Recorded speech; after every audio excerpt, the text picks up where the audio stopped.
व्यास विद्यालय के विज्ञान के सेशन में आप लोगों का स्वागत है। विज्ञान का हमारा जीव जनन कैसे करते हैं इस चैप्टर को बढ़ाते हुए आज हम लोग इसका दूसरा सेशन लेते हैं, जिसमें हम बात करेंगे जनन की विधियां। जनन कैसे होता है, टाइप्स ऑफ रिप्रोडक्शन, कैसे कितने प्रकार से रिप्रोडक्शन हो सकता है, इसको हम पढ़ेंगे। तो हमने इससे पहले वाले सेशन में सीखा था जनन का परिचय, कि जनन किसे जो हमारे जो सिमिलैरिटीज या डिससिमिलैरिटीज जो आ रही हैं हमारे एक जनरेशन से दूसरी जनरेशन में, वो किस कारण हो रही हैं। आज के सेशन में हम लोग सीखेंगे जनन की विधियां। तो चलिए हम लोग आज का सेशन स्टार्ट करते हैं और थोड़ी सी जानकारी लेते हैं। जो जीवों में जनन विधियां जो होती हैं वो जीवों के शारीरिक अभिकल्प बॉडी डिजाइन पर निर्भर करती हैं। उनका शरीर कैसा है, बॉडी डिजाइन से मतलब है कि वो एक कोशिकीय हैं या बहुकोशिकीय हैं, और वो कहाँ कैसे रहते हैं, ये सब एक डिपेंड करता है वो किस प्रकार उनकी जनन विधियां चलेंगी। तो जो जनन प्रक्रिया होती है वो दो टाइप की होती है, एक होती है अलैंगिक और एक होती है लैंगिक। अलैंगिक में क्या होता है, इसमें एकल जीव भाग लेते हैं, एक ही जीव उत्पन्न कर सकता है अपनी आगे की जनरेशन को। लेकिन जो लैंगिक होते हैं उसमें हमें एक नर और एक मादा की जरूरत होती है, और वो दोनों मिलके किसी एक नए वो जो अगर कहें अपनी संतति या अपनी जो जनरेशन है उसको उत्पन्न करते हैं।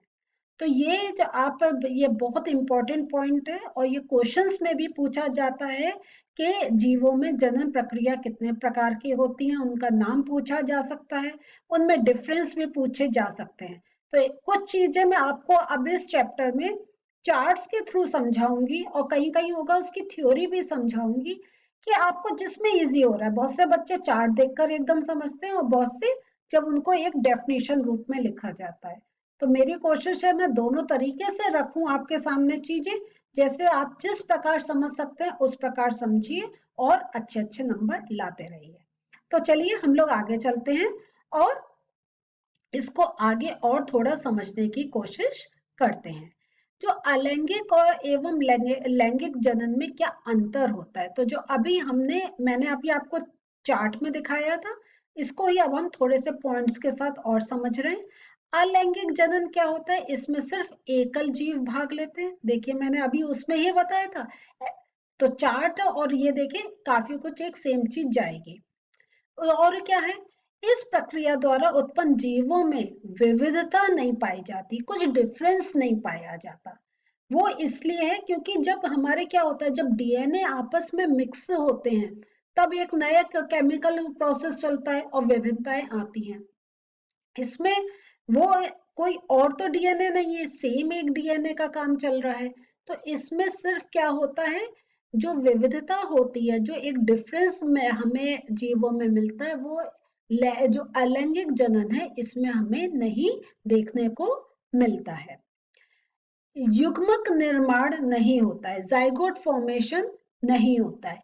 ये पॉइंट जब हम लैंगिक समझेंगे तब आपको समझ में आएगा। और वैसे 9th में आपने पढ़ा होगा और थोड़ा सा आप इस टर्म को जानते होंगे कि जब एक कुछ फर्टिलाइजेशन होता है, ठीक है, तब एक जाइगोट बनता और जाइगोट फिर आगे डेवलप होकर एक नया जीव बनाने में हमें एक सहायता देता है। तो एक इंपॉर्टेंट पॉइंट आ गया, युग्मक का निर्माण नहीं होता है। इसमें जनक और संतति में पूर्ण समानता पाई जाती है। तो देखिए आप अगर ये वाला पार्ट और अगर सेकंड हम पॉइंट ले, हमने यहाँ पे कहा जीवों में विविधता नहीं पाई जाती। जब जीवों में विविधता नहीं पाई जाएगी इसका मतलब क्या होगा, जो जनक और संतति में हमें पूरी समानता देखने को मिलती है। तो ये अपने में भी एक पॉइंट है, लेकिन ये मैं आपको इसलिए लिंक करके बता रही हूँ कि जब आप याद करते हैं तो कभी कभी होता है हम लोग याद करते हैं ये टॉपिक है, इसके इतने पॉइंट्स मुझे याद है या नहीं याद है, और वो हम अगर रिलेशन बनाएं कि किस पॉइंट से हमें दूसरा पॉइंट एक याद करने में हेल्पफुल हो तो ऐसे होगा। तो आपका अगर आपने कहा के विविधता नहीं पाई जाती, तो आप अपने आप एक पॉइंट आपको याद करने की जरूरत नहीं है, आप अपने आप लिख सकते हैं जनक और संतति में समानताएं पाई जाती हैं। तो देखिए हमें लर्न करने की भी एक टेक्निक आनी चाहिए कि कम एफर्ट से हम ज्यादा चीज या कम समय लगा के हम ज्यादा चीज लर्न कर सकते हैं। अब आगे देखते हैं। मैं इसमें अब आपको दो एक पिक्चर्स दिखा रही हूँ जिसमें हम देखेंगे कि कौन कौन से जीव अलैंगिक जनन करते हैं। तो ये देखिए अमीबा।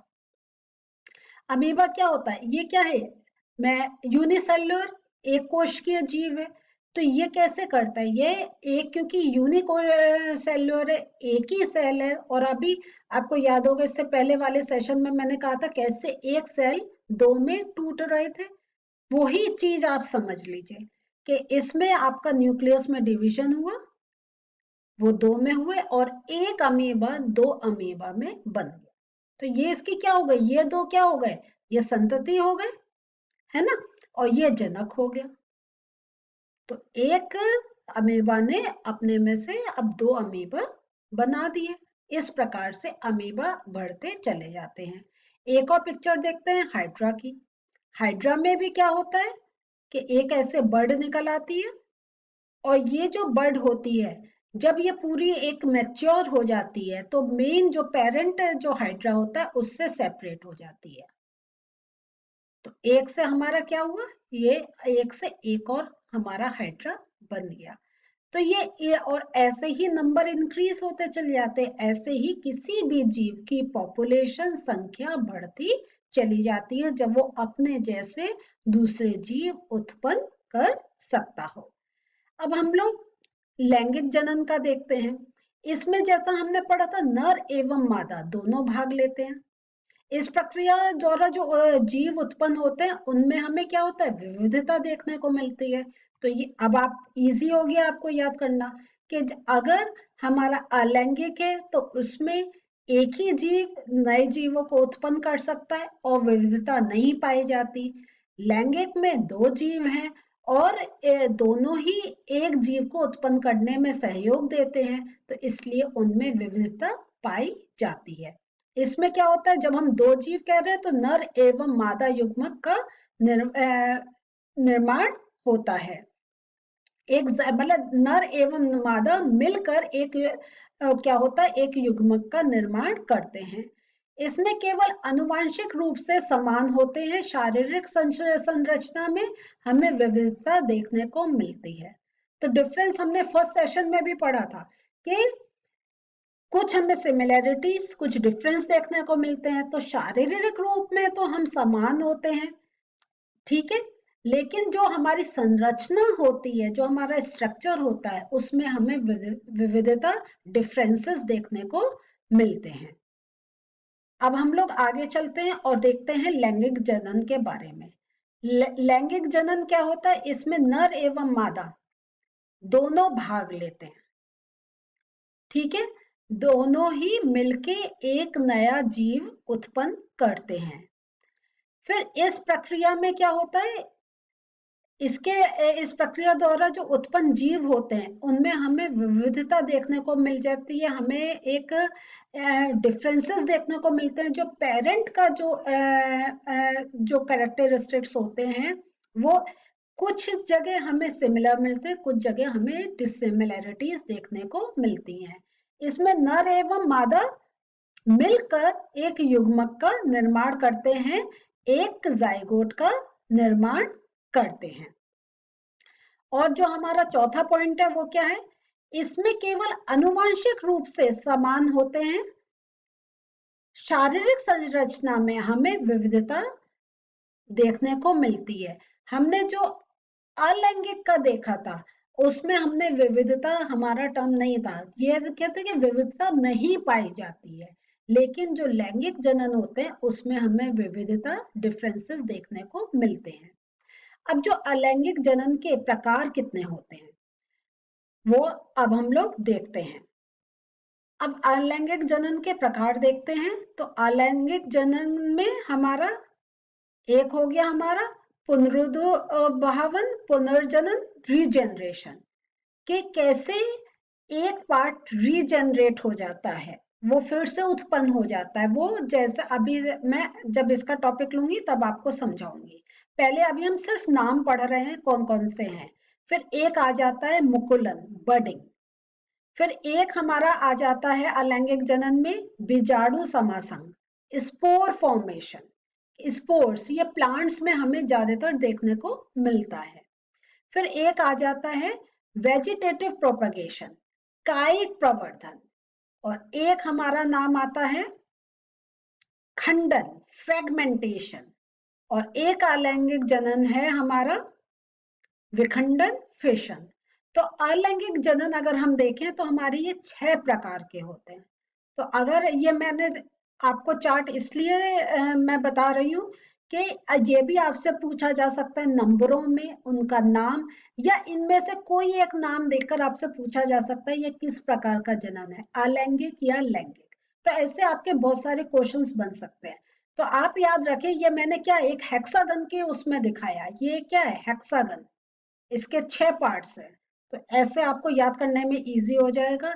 6 प्रकार के अलैंगिक जनन है, इनके नाम आप देखिए। सबसे पहले आप इनके नाम याद करें, फिर इनकी डिटेलिंग याद करें। अगर सब मिक्स करेंगे आपको प्रॉब्लम होगी। तो ये वही कुछ चार्ट से आपको हेल्प मिलेगी लर्न करने के लिए। तो ये सारे हमारे अलैंगिक जनन के प्रकार हैं। आज जो हम लोग सीखने जा रहे हैं वो हम सीखने जा रहे हैं विखंडन, फिशन के बारे में। ये कौन से जंतुओं में होता है, किस प्रकार होता है, और कैसे इसको समझ सकते हैं, इसको अब हम समझने जा रहे हैं। तो सबसे पहले हम विखंडन, फिशन के बारे में समझते हैं एक परिभाषा के रूप में। जनन की ये अलैंगिक प्रक्रिया एक कोशिकीय जीवों में होती है। ठीक है, ये प्रक्रिया किसमें होता है, एक कोशिकीय जीव। तो हमने ये पढ़ा था कि कैसे एक कोशिकीय जीव अपनी जैसी संतति उत्पन्न कर सकते हैं। तो ये उसका एक मेथड आ गया आपका फिशन, जिसमें एक कोशिका दो या दो से अधिक संतति कोशिका या डॉटर सेल्स में विभाजित हो जाती है। तो अभी तक जो आप देख रहे थे वो हम देख रहे थे एक दो में टूट रहा है, लेकिन अब यहाँ पे आप देख रहे हैं दो या दो से अधिक। तो इस वो दो और दो से अधिक, इसका मतलब है कि इसका भी हमें दो प्रकार के हमें विखंडन, फिशन देखने को मिलेंगे। एक है द्विविखंडन, एक है बहुखंडन। Means binary fission, multiple fission. Binary means द्वि मीन्स दो में टूटता है, जो एक पेरेंट सेल होता है वो दो में ब्रेक डाउन होता है। एक होता है मल्टीपल मीन्स वो दो नहीं बहुत ज्यादा में उसका ब्रेकेज होता है। तो ये किस किस में होता है अब हम देखते हैं। जो आपका द्विविखंडन है, बाइनरी फिशन है, इस विधि में जीव की कोशिका दो बराबर भागों में विभाजित हो जाती है, जैसा हमने अभी अमीबा का एग्जाम्पल देखा था। और उदाहरण के लिए आपके अनेक जीवाणु एवं प्रोटोजोआ जैसे अमीबा या लेशमैनिया आदि इस प्रकार से दो में विभाजित, मतलब जो एक पेरेंट सेल होता है वो दो में उसका ब्रेकडाउन हो जाता है। तो फिशन, फिशन वर्ड क्या है, या आप देखें खंडन, फिशन, आपको जो वर्ड याद हो रहा है, खंडन मीन्स टूटना। तो आप याद रखें जब वो टूट रहा है या तो वो दो में टूट रहा है या बहुत सारे में टूट रहा है। तो ऐसे आप लिंक करेंगे, आपको इजी होगा याद करना।